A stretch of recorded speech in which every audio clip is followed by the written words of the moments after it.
to a papa. See, that's a big misconception. People don't know that about American women. Ain't got nothing to do with your hair or your pocket. You get in good with American woman's father, you in good with her. Ain't that right? He ain't lying.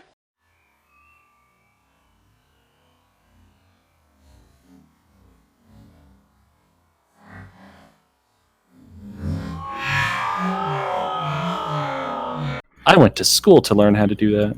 I went to school to be a porn star. Okay, so let's start it for real. So, guys, Cloud9 just won the LCS Spring Split title for 2020. It feels bittersweet, you know, because we did obviously win it without a crowd. I was like, God dang. Of all the splits, if we took so long to win, and then the one time we win after 6 years, it doesn't have to be in a crowd. That was pretty troll. That was... We always get the worst end of the stick, man. I wouldn't say the worst end. We still won. Like, Cloud9 still won, but it's... Yeah, no, I get what you mean. It is kind of bittersweet. I would have liked to see the crowd's reaction. Heck, I would have liked to be there, but, you know, Canada. And COVID. Oof. And... Life. Just, yeah, life in general. Life, COVID, and Canada. Hey, man, Canada is like... we're chilling down here, but it's still pretty bad. So, for the viewers who don't know, who the fuck are you?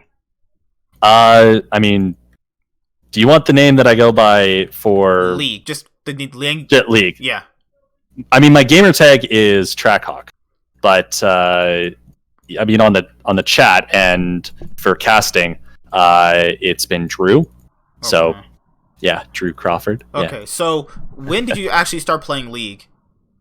End of season 2, start of season 3. Wow. Back in 2010, or I might be getting my dates mixed up at this point. It's been a long time. Let's see. So it was DreamHack of 2011 that I... 2012?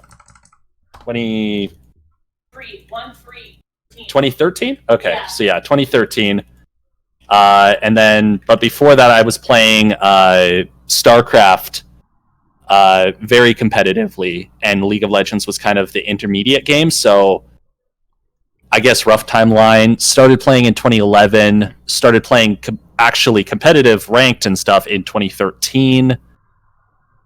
And yeah, it's been a while. Yeah, dude, I remember when I first started League, that was my first MOBA that I ever played. I was so bad. If you saw how bad I was, you'd probably be like, God damn, it's night and day Dude, different. don't worry. I played Ashe support for the better part, or for the end of season 2. That was my main thing, was Ashe support. Did you know how to level your abilities? Because I didn't.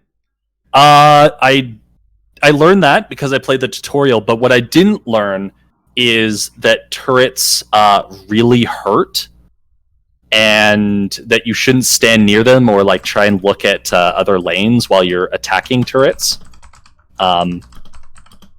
Yeah, that was my first big lesson. Just auto attacking a bot lane turret. All of a sudden, you've been slain. Because I thought of this game like some of the other arcade games like I used to play when I was a kid. Because this game reminds me of something I played as a kid. It's very, very similar. And I was like, oh yeah, you just play like this. You just beat a boss. When it comes up to you, you kill the big boss with your friends. Yeah. Okay, I like that. That's cute. Yeah, dude, I swear it was like that. I thought, because I remember playing this arcade game when I was a little kid, and it reminded me of League, and I was like, oh yeah, it's just this game. Walk around, you power up. It's just this game.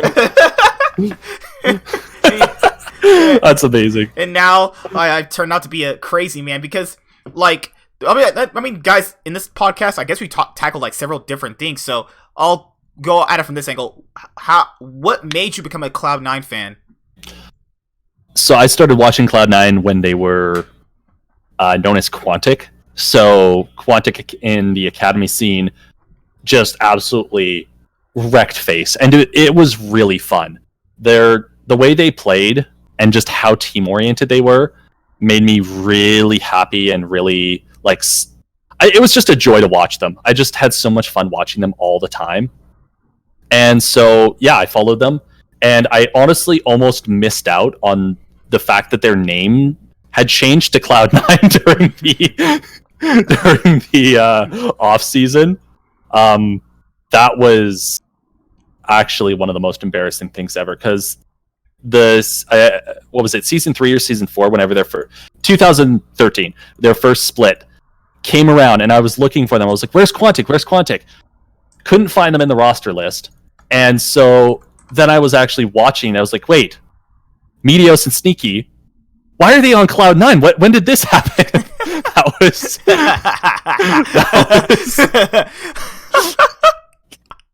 that was how that happened. Dude, I don't blame you, bro. I straight up thought that fucking Easy Hoon was Faker, except he just would switch his name. Oh my god, before. okay, that's a good one. That's Easy Hoon's Faker, yeah. That's gonna sound so racist to people, but no, I was not being racist, guys. I legitimately thought that Easy Hoon was Faker, except he just switched his name every time he played. I don't know. I was like, he's the best player of all time. They don't know who they're playing against. They don't know him. Okay, I'm not gonna lie. That's how I tell you, probably no one is as bad as I was when I first started watching League competitively. I basically went from like the dumpster to like at least to the point where I could probably tell people how to play the game if I coached a team, but then we'd probably be, Iron 0-18. But at least I know what I'm doing sometimes. I mean, yeah. I most recently I've been focusing on becoming a play-by-play caster for League of Legends, so that's where a lot of my followings, like, obviously I have to, follow other regions and things like that, but you always have your home team. Cloud9's my boys in blue. They were the first team I got a jersey of, so you know what? I'm kind of locked into it now. They're my first love, and I can't get rid of them. Ooh, yeah. That's very true. And then later on, I just loved G2 when they came into the EULCS. They were like, people were like, God damn, Fnatic's losing. I'm in my feelings. I'm hurt. They're like, well, fuck you. It's our time to win now. And like, I can always respect that. You know what I mean? Like, they didn't care what people thought. They didn't care what you felt. It's all about winning, because at the end of the day, now everyone is establishing them as champions and winners. And, I can respect that.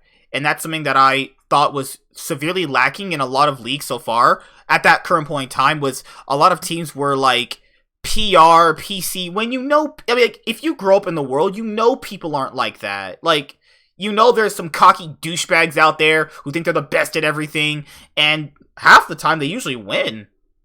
Yeah, it was a weird time. So like back in season 3, season 4, back when Doublelift was like the trash talk king basically at the time, and then it kind of like PC'd for a little bit, and now we're finally getting some competitive swag back in it. Like, MA felt so boring as a region. Like, I hate to say that, but it was basically for the last 2 years, it was just C9, Team Liquid, TSM, and whatever new team was hitting the block. Yeah, then there was that period where it was TSM, CLG, and C9. Yeah, so it was like, okay, first we had, like way back, we had Impulse. Oh my god! Like, throwback. So we had like Impulse, and then CLG was dominant for a little while, and then it was like back to TSM for a little bit, but then Team Liquid hits the scene, and then Liquid's the best for 4 splits, and now C9's back on top. So it's been a rough frankly speaking, this was a depressing split to watch, like, all things considered, because there was no competition. I do miss the days. I'm not complaining by any stretch of how dominant C9's been, but I do miss the days when there was a chance of a best of 5. When it wasn't just like, you're getting 2 teams enter. Some teams just want to just go in and get it done, and I can respect that. No, people, I can't.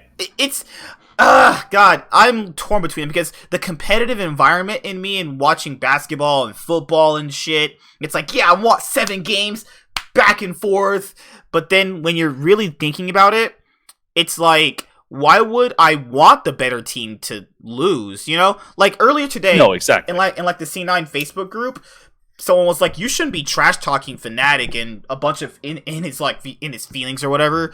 And I was like, dude, you know, at the end of the day, if like a certain team like Cloud9 loses to a world-class team, that's not really choking, because this is what I wanted to bring up to a lot of people, was that everybody's been saying that Cloud9 was choking in all their world appearances, but they weren't even like the best team. Like, if SKT lost Worlds when they did, okay, that's choking because they were legitimately insane. But if C9, when they lost to Fnatic, when they lost to Samsung Blue, when they lost to Team World Elite, well, the World Elite one was winnable. That one I'll let slide. But all the other times it was like, you know, did we really choke, or we just lost to a better team? Yeah, and to be fair, this is the first year where I'm looking at all the regions, and it might only be Cloud9.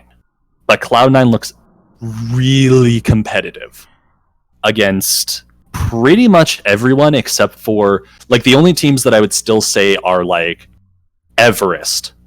Like, summiting Everest and would be considered a serious, like, oh my god, the underdogs, Cloud9 still win, would be Gen.G. SKT's kind of inconsistent, so like maybe not there, but Gen.G and G2. Fnatic looked horrible today. So if that Fnatic showed up against Cloud9, heck, if that Fnatic showed up against FlyQuest, I'm pretty sure they would lose. Like, that was just bad.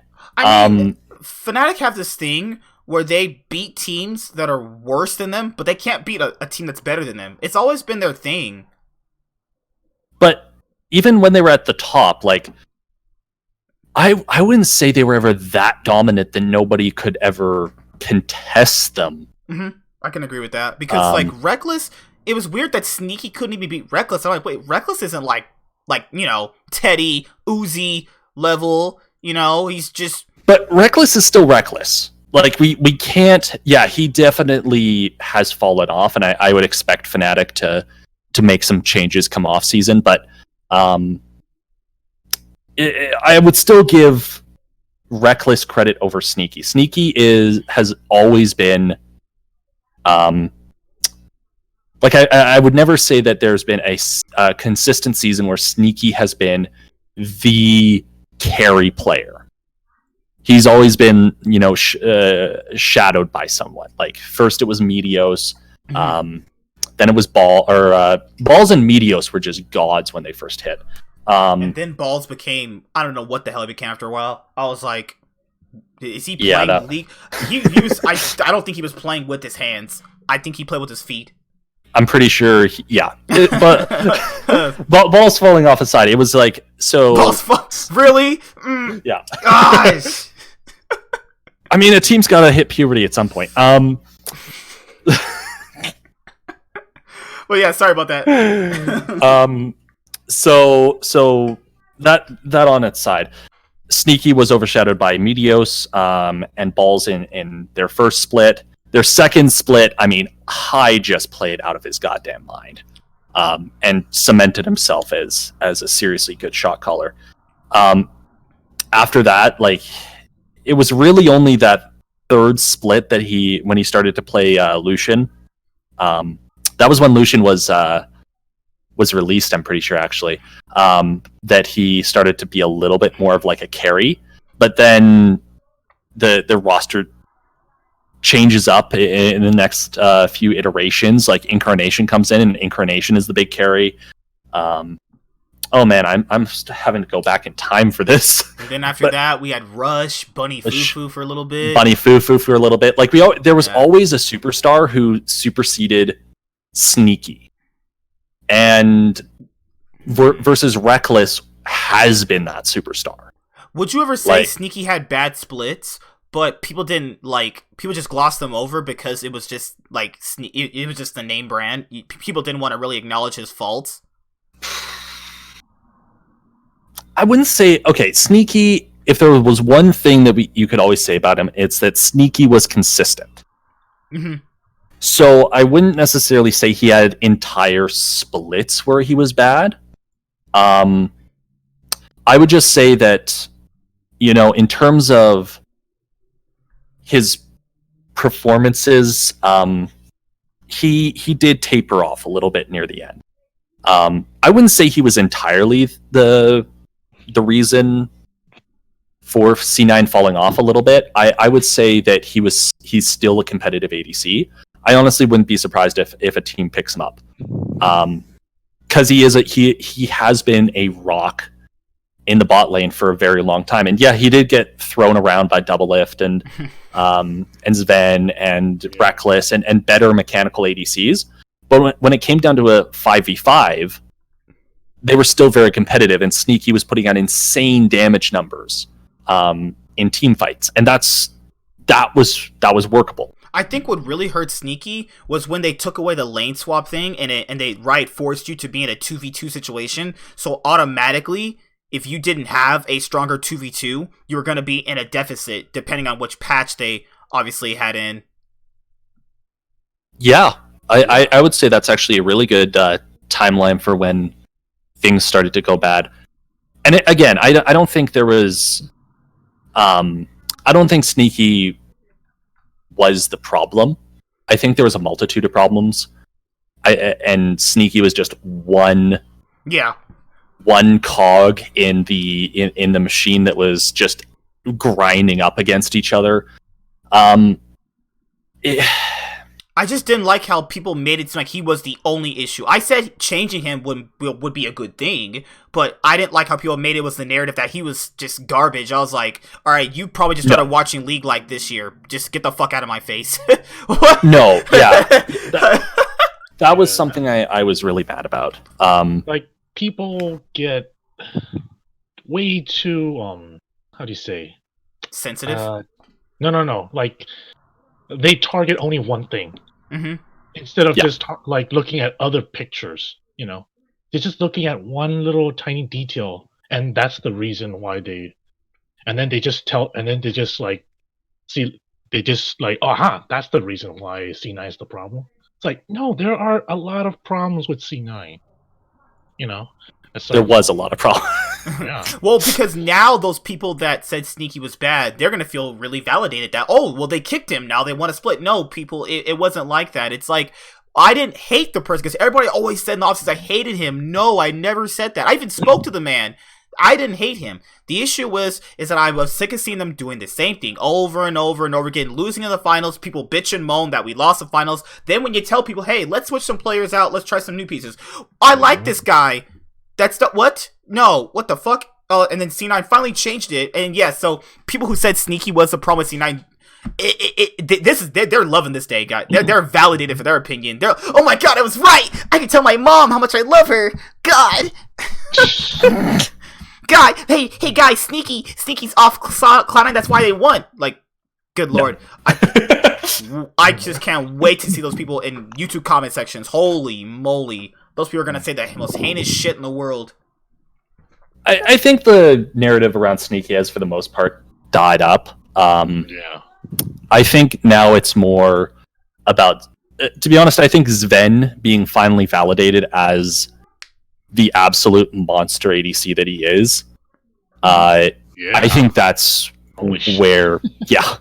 Well, if anybody watched, like, EU back when G2 was, the best team in the LEC, LCS when they still are, it was just that he was always better than Sneaky. It's like the whole Caps rookie type situation where you can tell one person is just clearly better, even if they did have certain games where it made them look better. Sven was always better. It was just that on TSM, it was just that people kind of thought he sucked, and he kind of did suck on TSM. It was that TSM bit with Sven was just so... Holy fucking god. Yeah, it was a circus in that town. I don't want to get into the TSM thing again. Because then... oh god, there was a circus in that house. Imagine, like, Reginald's just eating Bjergsen's ass and just some derpy shit like that. But at the end of the day, like, there's something in C9's organization, the way that they handle players, that apparently is so different. Yeah. It takes players that, maybe they always had the talent, maybe people just didn't realize it or anything like that. It takes these players consistently who people go and write off. We saw it with Sven. God damn, we traded Sven for Sven. Holy moly. that title, talking about that, was the most troll thing. But they've done it with Vulcan, they've done it with Blabber, they've done it with Svenskeren, they've done it with Sven, they've done it with Jensen. As early as Jensen, Incarnation. That was like the original big roster move. Taking a player who was banned and then signing him to a team, and they completely transformed him as a player to the point where Liquid literally bought him out just because he was that good. Even last year, people were like on some hate wagon for freaking Jensen.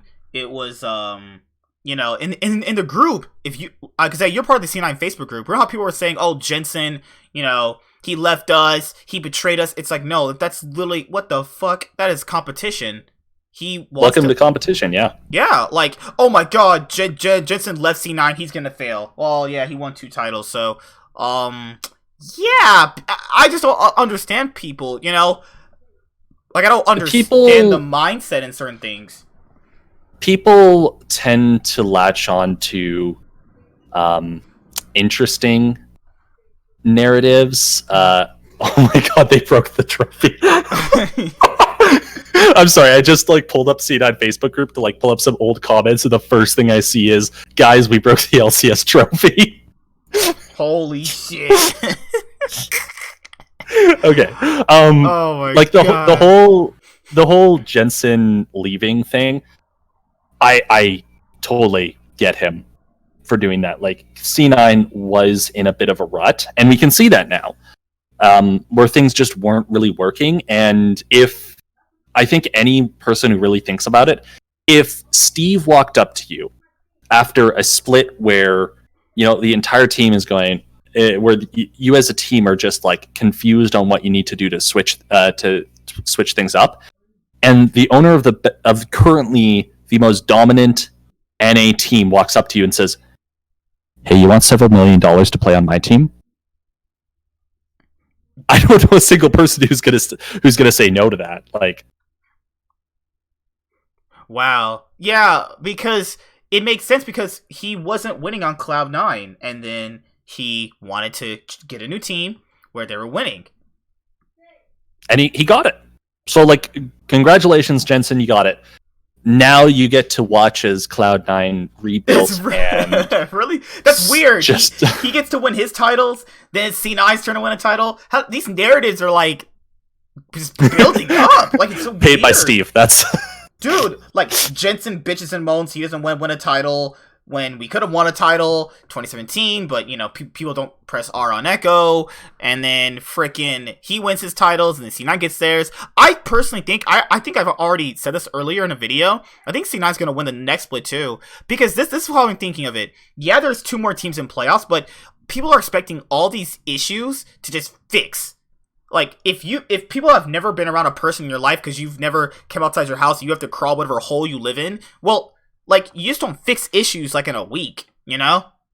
No, definitely. It's I can't wait to see what happens next split, because it'll be the real test. Is this a one-off? Like, were the NA teams just not performing at the level that they should have been, or is Cloud9 really just that good? Like, is this the season where C9 cements themselves as, you know, not just NA's best team, but potentially NA's best team for internationals as well? Like, to be fair, they've already kind of done that, but I would just love to see a season where they also, you know, don't just win domestically, but win internationally as well, rather than just having to make the decision of one or the other. Like, C9 won domestically, now we lose internationally. Dude, I can see it right now. Freaking people are hyping them up just like they did G2 last year. It was really weird though. People said G2 could win MSI,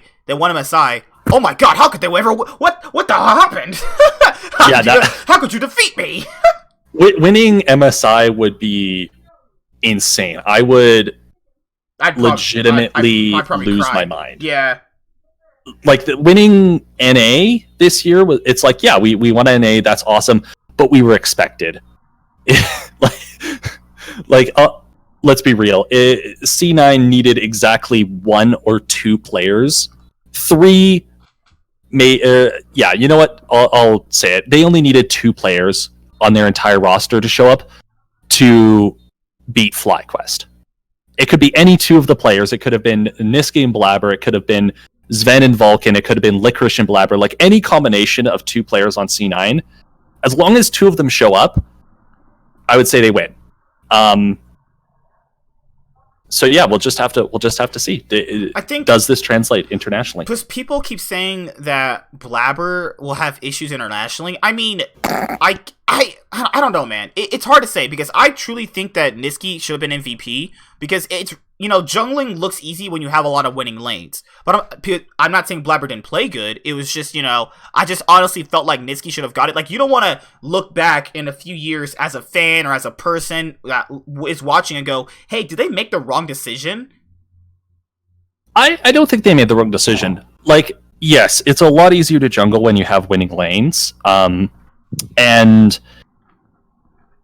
Niski played out of his mind, but I honestly just consistently would say Blabber put on his carry pants so many times. And yes, the team played around him. Vulcan and Licorice and Niski, they all contributed to him being able to be successful in the jungle.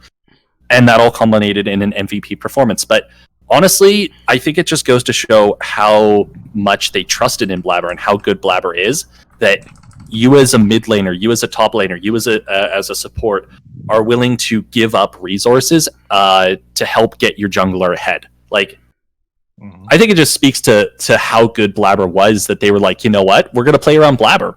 For the majority of our games, we're going to put resources into him. Oh, you're playing Olaf and you get behind a little bit? Here, soak up like 10 waves top lane, become a monster. Oh, you just won us a team fight. Like, because it was real crazy because in the last split where he was subbing out for those 4 games that he subbed out for because Svenskeren played 14, he went 0-4. Like, he lost all the games he subbed out in. It was like, except for the one Worlds game where he won against Hong Kong Attitude. Aside from that, he lost every game last year. Blabber needed some polishing up, but yeah, he's a monster. Like, I would be really surprised if he just flops internationally. Like, the EU is not playing that differently from NA this year. Those delusional fans will tell you otherwise. They're really not. Like, yes, EU has slower games, but at the end of the day, the explosiveness and the ability to team fight, which has been paramount across both regions, I don't think it changes that much. Yep. Man, looking at it right now, it's more or less so, where can NA improve? I don't even know, honestly. Where can NA improve? I don't even everywhere. Everywhere. That everywhere is such a broad statement. Yeah, everywhere is right. Just better infrastructure, better coaching staff. You need burn the studio down, rebuild it. Just burn it all to the grab ground. The kerosene. Burn all the team houses. Burn the facility. Start it all over. We need a fresh restart. Yeah. Some of the orgs, I think, the biggest thing is just Cloud9 came into this split with the mentality of, we will do whatever it takes to give ourselves the W. And maybe that's, against Team Liquid. I harken back to the Team Liquid game because the smartest play was to backdoor.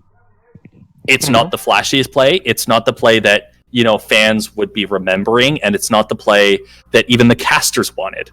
Like, nobody wanted them to backdoor. Everyone wanted them to have a giant, like, teeth-clenching team fight around Elder Drake. Right. And then they were like, no, we're just going to bait Team Liquid out of their base into a fake dragon fight contest, and then we're gonna backdoor. Like there was no hesitation there. They planted players in the bush, knowing full well that that was the best chance, that was their easiest chance of succeeding. And that's the mentality I think every team. They need the mentality of, hey, we're gonna rent out an entire space that's separate from our gaming house, so that when we're doing these scrims and when we're doing the online games, we can differentiate it more easily from playing at the gaming house, so that we take it more seriously. We're gonna get out of our chairs and we're gonna huddle up and talk about things in the same way we would at the studio, instead of like sitting in our chairs waiting for the next game to start. Like, they took things so much more seriously than any other team, I feel. And it paid off for them. Whereas TSM, well, they're still having their players shave their heads. No, I'm just kidding. That's literally a joke. They're not doing that. Bjergsen did shave his head, though. Someone said he looks like a Zale. Oh, God. Oh, man. But looking at NA, what I would say improving is, I think you gotta play best of threes. You know what I mean?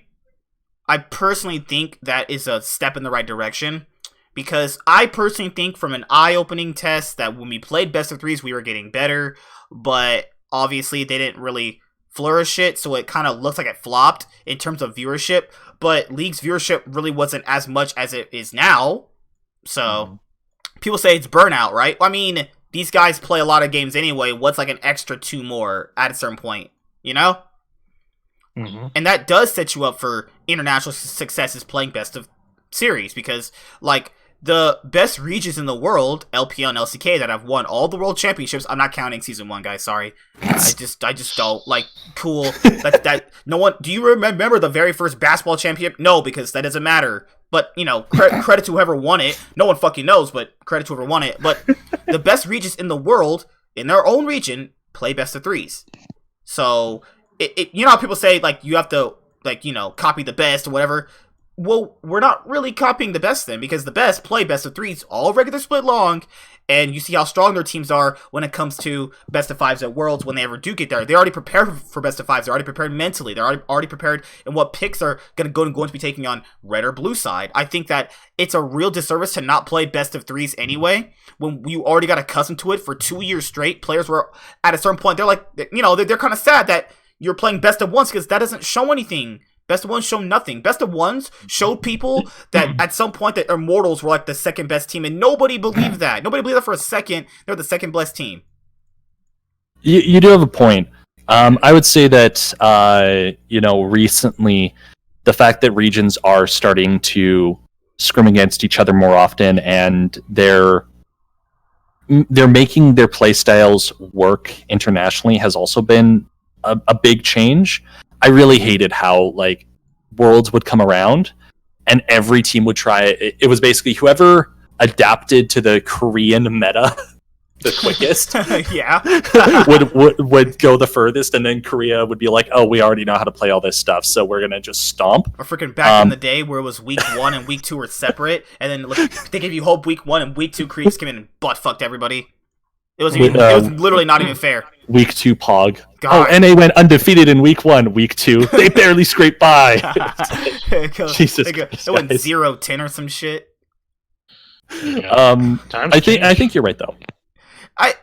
It's just, I don't understand the reason behind playing best of ones, because people say, because there's things to go into it. There's viewership. There's like, well, no one's going to want to watch bad teams. To be fair, I have met more people that watch all the games than people who don't actually watch them, because it's just how you get to understand teams. Like, a lot of people are always behind on various regions because you don't actually watch them. So I think that when you watch other teams play, you get the idea of, okay, this team is strong at this point. Like, this is how I can tell people watch the other teams. How would you know if Someday was an MVP level candidate if you didn't watch 100 Thieves games?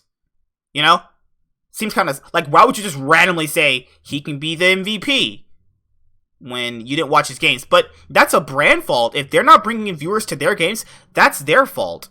You know, that's not like a riot thing, you know? Hmm. But well, okay, so I'm gonna go TV, a bit of a TV nerd.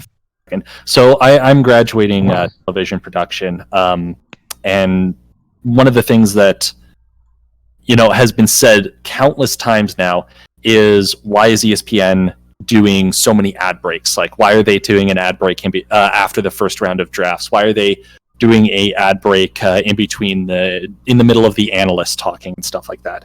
And I think it is the same reason that LCS has been doing the single game format. It's because you get spikes for every single. You basically get spikes of viewerships for each time you change the teams. And so, you're going to get your peak viewerships if you have your best teams and your most loved teams and your biggest teams playing against each other. But you get small spikes of fans tuning in specifically for their individual team.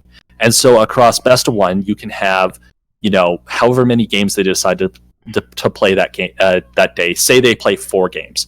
Well, now you have 8 individual teams playing on that single viewership day, which means you get the majority of every single team's fan base as a concurrent viewer for at least that game time. And so selling ad space based on that formula, Mm-hmm.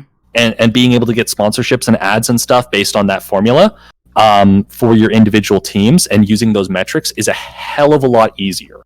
So in terms of a business standpoint, Best of Ones makes sense. In terms of viewership, Best of Ones makes sense. In terms of monetization, Mm-hmm. and basically capitalizing on the viewership of each individual team and et cetera, et cetera, et cetera. If we're talking money, then Best of Ones makes sense. See, If we're talking teams, I understand. I think you're right. I understand what you mean. Like, you gotta go from the standpoint of money and viewership versus teams.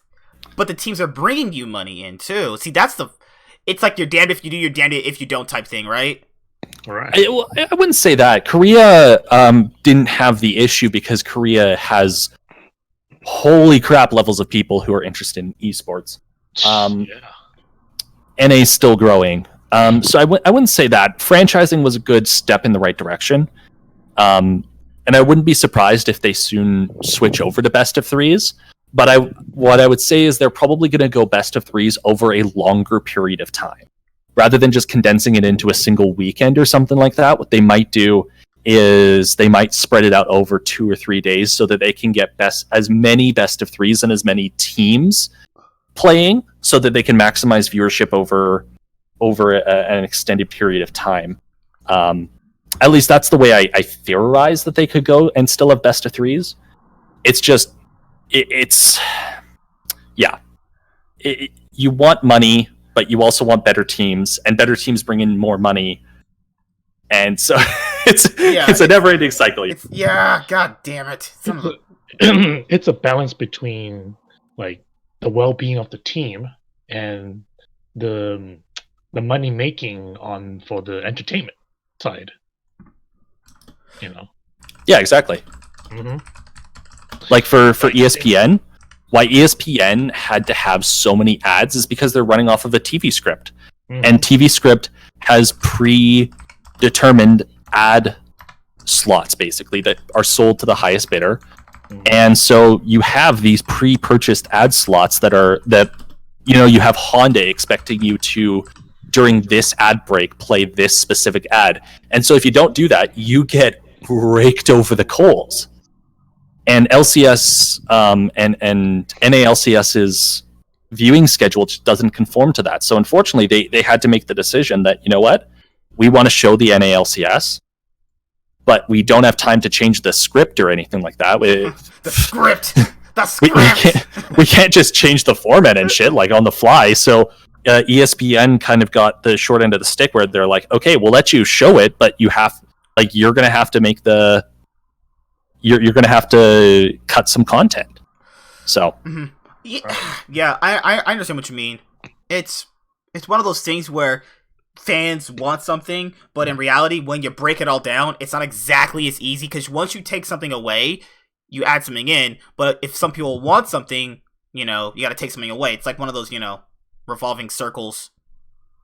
Is that the right comparison? No, that's a fucking Venn diagram. God damn! Why do you fuck? God damn! Why do you guys do that to me? I was gonna say it. No, I wasn't. Honestly, if you guys weren't here, I would have never said it. I just think that also in Academy's kind of worthless. Like, I hate what? No, in Academy. What? You think it's good? Dude, Cloud9 has been... Okay, correction. We have to differentiate that, like... Cloud9 is on a different... Cloud9 is no longer part of NA. Cloud9 is a separate entity. Cloud9 is like... It's basically a part of EU, and then the rest of the teams are on the other continent. Like, there is so much potential in the Academy rosters, and I honestly think this is a spring split and the summer split. If Cloud9 performs at MSI and they perform in the summer split just as well as they'd have for up to this point, I think that is going to be the moment that every single LCS team takes a step back, goes, okay, let's just take Team Liquid, for example. Liquid's going to take a step back and go, okay, our players are not, they're not even remotely close to being worse than the Cloud9 players skill-wise. Mm-hmm. We have equal talent. So why are they beating us? What do we need to change? And again, I think it comes back to leveraging the LCS Academy teams to have a talent pool and a team to scrim against who knows your strengths and weaknesses, so that you can improve yourself. Because that's something Cloud9 has been doing consistently. Mm-hmm. Having proper coaching staff, having proper... you have to treat it as a sports team. You have to have nutritionists. You have to have physical activity experts. You have to have sports psychologists. You have to have a full support behind the team. And then you have to find yourself a bunch of players who have the shared drive and motivation to win, like Cloud9 has done. And boom, like any organization, if they follow like the template and the kind of format that Cloud9 has created, if they follow the same kind of like long-term build-up, mm-hmm. rather than going for the short-term gains and being like, oh, this player is good now, let's buy him, and instead being like, okay, who's good in the Academy team? Okay, Blabberfish has insane potential and he seems to fit our playstyle. Let's draft him. And then you build them up over a split, and suddenly, boom, you have a monster. There is still something to be said about buying out contracts and stuff like that, but for established players that you know are going to work. Vulcan was worth the $2 million because Cloud9 knew he was worth the $2 million to them. Zven and Licorice probably looked at Vulcan and went, yeah, he's insane, we need him. Mm-hmm. Mm-hmm. They were like, fuck that Zazel guy. Zazel's fine. It's just... Zazel's okay. Yeah, I'm just throwing shade, you know what I mean? You actually opened my eyes to certain things I didn't know about. It's just, at the moment when they, got Vulcan, it was like, why would you pay for a player who got third place in the LCS and has never been to a finals? Well, now the buyout is very, very, very justified. Mm-hmm. I would say the buyout was justified to start with, just based on the fact that, Sven Skaren, I need to start saying Sven Skaren rather than Sven. Sven Skaren, he laid out a list of people that he wanted to play with. Oh, I remember that, yeah. Mm-hmm. I would be very surprised if every other player who stuck around didn't also have a list. I'm willing to bet that Sven even had a list of supports that he wanted to play with. This man, I bet you this man straight up said Mata. Go buy Mata, Jack. Son of a... What is this? Jack, I know you. Jack, I know you have the bankroll, Jack. Dude, don't hold out on me. He picked out the best support in the world. It was not. Oh, you swear he probably go buy me Mickey X. I mean, to be fair, Steve tried to buy Faker at one point, so I believe it. Yeah. I believe it. Yeah, I believe it too. Nothing in my brain doubts that he wouldn't do that. Mhm. I mean, but then T1 handed Faker a blank check and part ownership of T1, and it's Nike, okay. Nike was also like, "Hey, you want like $100,000?" Faker's like, "Nani? Yeah, here, dude."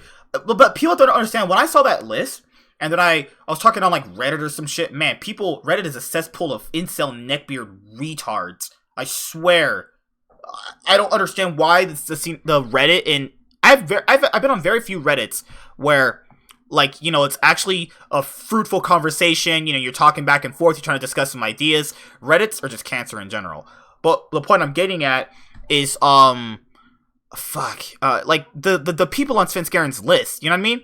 People don't understand. He wanted a new bot lane. It wasn't just Licorice. I hated that narrative was like, oh, Licorice wanted them out, Snisky wanted them out.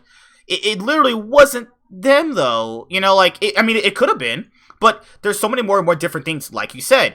And Licorice said in his Twitch clip, now this is something I believe, I don't just blindly follow whatever they say, but he did say this. He said, people approached me and asked me what I wanted to change. So I'm assuming that it was the staff and Jack, they went up to the players and said, what do we need to change? And I think the majority said, we need a new bot lane and we want a consistent jungler. That's what probably happened. I think you're right, at least for the consistent bot lane. Like, or a consistent bot lane that was jungler, a carry, you know, or a bot lane that was a carry thread. Because he chose, this man chose Ruler. What the fuck? He asked for the best one of the best ADCs in the world. Come on. I mean, he asked for, if I remember correctly, he asked for Ruler, he asked for Deft, he asked for Impact, Double Lift was on there someday. He asked for I'm pretty sure TSM. it's funny you said Mata, because I'm pretty sure Mata was on his list. I swear to God, Mata was washed up, walking around like an old man playing Thresh, and he wanted that guy over Zazel. Yeah, it was. That's funny, actually. I'm sorry. I'm sorry, Zazel. Zazel shade. Svenskerin's list was really interesting to me because what it kind of showed is Svenskeren wanted to play with winning solo lanes and a winning duo lane. Like, every single one of the players that I remember off of this list were like known for winning lane and known for being able to carry, with like a couple of exceptions. Like, I think there was someone like Maker or something. Showmaker. Like, no, but he's Showmaker. Showmaker is insane. Showmaker is legitimately Showmaker. Insane. Yeah, okay. Showmaker is a he won. I haven't done enough research on Showmaker to know about him. But like Nuguri, and Someday and Core JJ, like there was a bunch of people on there who weren't necessarily like, you know, people that I would consider mechanical gods to solo carry, but it basically spelled the story of someone who was really frustrated with their bot lane and their like solo lanes not being able to carry. Yeah. And so he went to EG, and that turned out great. Somewhat. Yeah. And yeah, it was just I because the narrative was, you know, Licorice and Nitsky wanted him out. I mean, I can guarantee you it's the final say goes through Jack and Reaper. So Jack or Reaper probably thought, damn, I can't win another title with Sneaky. You know, it's so easy, like Ryan said, to put the blame on somebody else rather than actually looking at it from an analytical standpoint, you know? Yeah. It was, I wouldn't say that, you know, you can't win a title with Sneaky. I would just say that, you know, the mentality of the team was not there. Mm-hmm. Right. It really wasn't. And if your team mentality, if your team synergy is so off that you're everyone's fighting, like Licorice and Sneaky had a spat, so one of them is going to have to go. I want a new pony, mommy. Niski and Svenskeren. It's been rumored that Niski and Svenskeren were having maybe not issues, maybe not like Licorice and Sneaky levels of issues, but like there were some issues there. So I think it came down to they wanted to change out ADC, and it ended up that since they couldn't get any one of the people on the list for Svenskeren, when Svenskeren was offered the position on EG, he took that. And so in a way, I think they were trying to, shake things up, make the changes that were needed, but I don't necessarily think they wanted to get rid of Svenskeren. Yeah, like that, I kind of understand what people said, like, why are they getting rid of their MVP? But to be fair, people have to understand, some players are better in certain patches rather than others, Like, certain players hit a peak, and you're not always playing peak form, though. And that's also a thing that teams in, sports teams like hockey, basketball, football, they're always switching players. To people in League, switching a player is like the next coming of God or something. Like, they just can't fathom it. Like, literally, if you watch sports and watch football, they switch players every single time. Because they explain that the reason why you do that is you create this thing of, you're basically strengthening the league, and you're also basically telling players your spot's not guaranteed. If you're not playing at top form, then you're gonna get kicked. That's just like hockey is a great example, because hockey even has lines. Yeah, like, they have specific lines, but the line, like, depending on who, if a player's skate breaks down or something like that, well, it's going to take some time, and someone else has to play on that line for a little bit, and so it's like the lines that they predetermine that they want to play don't always get played. And so that's why I was so excited when it seemed like League was going the 10-man roster route, because I was so excited to see more of like the duos kind of play, where it was like, oh, Niski and Blabber are having an off day, let's sub in the Swole boys. And to be fair, that would be really, really helpful in a best of threes league. So let's hope that happens. Because the other thing is that, well, in football, people who won't play football, they run drills. You know how you run drills? Yeah, that's not a thing. They need to do that in League eventually. Like, because if you guys play solo queue, there's a situation where like you could have won a game, but if you had a chance to run it back in like a practice tool and see how you could have played it differently, I think that's a good thing to improve League, just League in general, is having a mode where you can go back and replay a certain scenario. Because in football, if one of your plays doesn't go correctly, you get to run it back. Or basketball, the same way. Hockey, the same way. I think League could get that and improve greatly from it. Imagine if you could replay a scenario in your solo queue game where like you could have smited a Baron, or you could have hit this one wave and you could have got, a certain item. Just little things like that could improve League. Yeah, absolutely. There's a lot of things that could improve NA, LCS, League of Legends, and like the NA teams. One side thing, you guys have Netflix? Yeah. Have you guys watched this movie called The Neighbor? No, not The Neighbor, The Babysitter. You guys have Where is this going? I'm just saying, this Netflix movie, this is like the most cringiest shit in the world, and it's so bad it's not good. I just want to throw that in there. So bad it's not good? So bad that it's kind of, you understand what it's like what's that movie called with Vin Diesel that he came out with a while ago? Fucking Triple X Blade or some shit. Triple X, yeah. Triple X, something like that, where it's like it's so bad it's good. Like there's this The Last Witch Hunter? Yeah. It was just like, god damn, this girl in this movie is so fucking hot. And this 12-year-old gets to see it. It's like, oh my goodness. And the black guy dies first in the horror movie. But guys, that's a little tangent that I went off. I was like, what the fuck am I watching? It's crazy. But what else was I gonna say? North America improving. Is this what we're gonna have to do?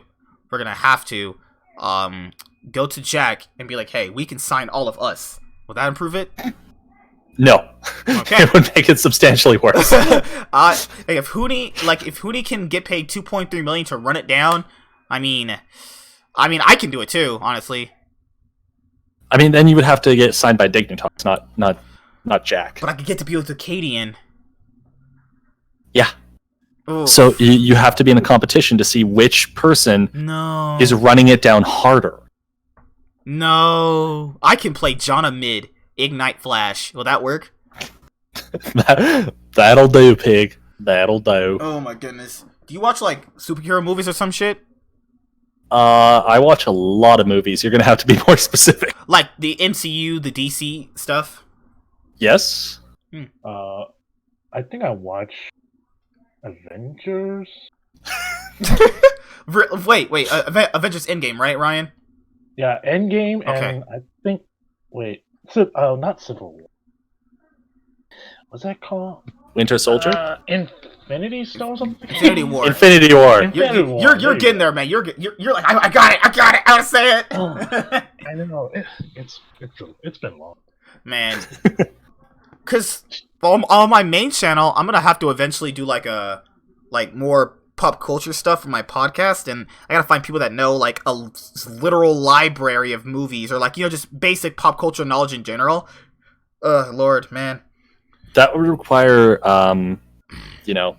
being in me not being like almost 30. that would whoa. I'm an old man, dude. I'm 25, That's not that old. bro. You don't understand. It's hard to get out of bed certain days.